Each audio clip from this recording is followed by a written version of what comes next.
It's Bob's 2-Minute Blitz, star columnist Bob Kravitz's take on what's hot in Indianapolis sports.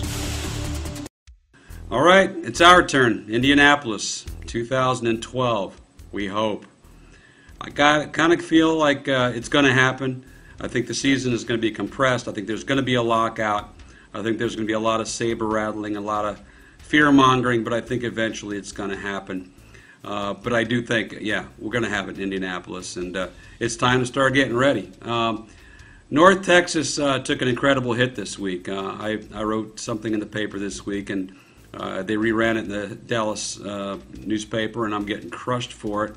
But the bottom line is they weren't ready for this weather, and I wish it wasn't so. I mean, it was inconvenient for everybody, and mostly it was terrible for the businesses. And I don't know how North Texas is going to be able to get another Super Bowl anytime soon.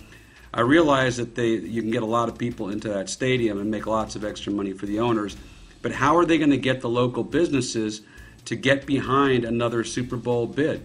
Those people took an absolute bath.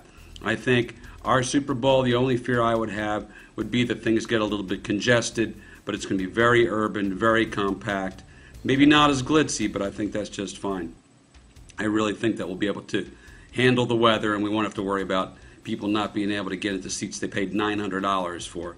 As far as the game, I thought it was kind of an odd, sloppy game for 3 quarters, but I thought things picked up there in the 4th quarter. I thought that Aaron Rodgers, a great story, a guy who had to wait his turn on draft day, had to wait his turn as Brett Favre moved on, come out and play that way. And it's great for the Green Bay Packers, the greatest winning percentage in the history of the National Football League postseason, and a small market. And I keep coming back to this, and I wrote about it.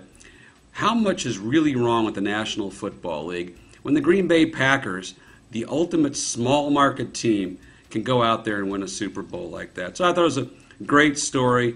If it's the last football we see for a while, it'll be a pretty good memory. We'll see you all back in 2012 in downtown Indianapolis. I'm Bob Kravitz.